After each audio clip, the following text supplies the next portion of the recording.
Hey teachers, so this is one of the first videos in this course, and this video is going to give an overview of how AI works. So this course does not intend to learn you everything about how AI works. It is intended to help you use AI.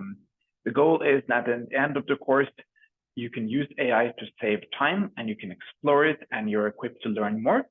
But to do this, we'd like to start it with just a brief overview of what AI is. So let's get started. So what is AI in general?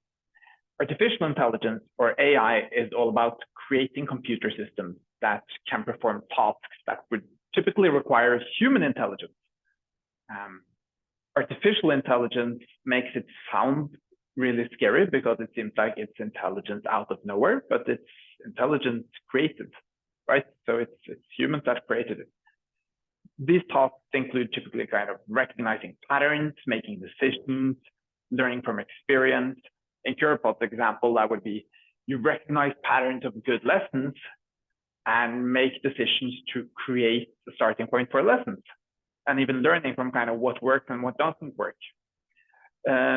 So to understand this, there's two concepts that you need to understand. That's machine learning and deep learning. We'll cover them briefly because you're not supposed to, by the end of this course, to be able to make your own AI, but you're supposed to be able to utilize it. So let's start with machine learning. Imagine you want to create a system that can identify different types of, let's do fruits, next easy example. So you want to identify different types of fruits. In machine learning, you would feed the computer thousands of labeled images of fruits, such as apples, oranges, bananas, all of these, to learn it to recognize what is an apple, what is an orange. The machine learning algorithm would analyze these images, identify patterns, and create a certain set of rules to differentiate between the different fruits, just like you and I do, right? You can probably tell it's an banana even though someone has painted it orange, because orange is not the only color you use to figure out that something is an orange. Once trained, the system can identify fruits in new images it's never seen before, right? Because it's created a set of rules. Deep learning, that is a subset of machine learning, and it takes it a step further. So instead of manually creating these rules, humans telling it to create these rules, deep learning uses artificial neural networks inspired by the human brain. These networks consist of interconnected nodes called neurons, which processes and interpret data. So going back to our fruit example, a deep learning model would analyze the image of fruit and learn to recognize intricate patterns on its own. So you could feed it bigger data sets and it would start making its own rules and make accurate predictions, even if the fruits are presented from different angles, right? So it's kind of learned to kind of understand how something varies. So deep learning can handle a lot more complex tasks with higher accuracy, but it's the same. The goal is the same as machine learning. It's a subset of it. It's just learning to recognize patterns. So another concept which is nice to understand is natural language processing, which comes into kind of the buzzword we've all heard around ChatGPT, large language model. And this is just training and enabling computers to understand and interpret human language. So we do this with machine learning, right? But we train it to understand what we mean with different language. For example, the easiest example you've all probably used is voice assistants like Siri or Alexa. But now we have started getting a lot better on these large language models, which allows us to give really complex tasks.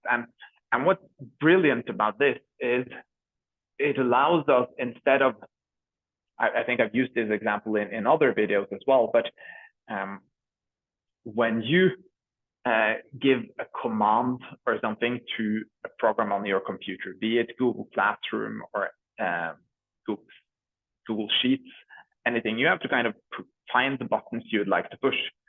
But since we've started training computers to understand language, you could rather tell them what you want. So you speak about your outcome, not necessarily exactly what the computer is supposed to do. And this brings us into generative AI. This is kind of the buzzword that's really taken up. As we know, AI has been around forever, like with Google Translate, autocorrection like Grammarly, voice assistants like Siri. Generative AI is like having a computer that can create an original concept. So it's not giving you something already made. It uses all the pattern it has learned to create something new. It can create things like image, music, and even text. So let's use some examples. Generative AI can, for instance, be used to create realistic image of objects that don't exist in the real world. So artists and designers can use generative AI to explore new concepts and bring their imagination to life. In the field of music, generative AI can compose original pieces based on the style of famous composers. It can create melodies, harmonies, resonating with different types of audience.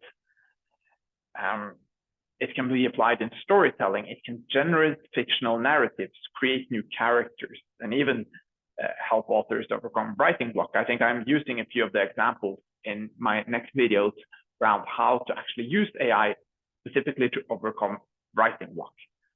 And the fascinating thing here is that it can create something based out of nothing. And that's the technology we use in CuraPod, right? We have trained the AI to recognize what makes a good lesson or what makes a good would you rather activity. And then instead of CuraPod creating 1,000 would you rather activities you can choose between, we give you an AI generator that just creates would you rather activity about any topic you want. So I think this is a quick introduction to how AI works. I'm really excited to start exploring this more with you. So in the next videos, we will give an example actually of how to use ChatGPT, one of the most famous AI tools out there, and we'll explore some thoughts around working fields. So what do we still need to learn? How can we use AI to save time? And then we deep dive into AI in education. This is what we're all about. So I look forward to see you, and just reach out if you have any questions. Bye.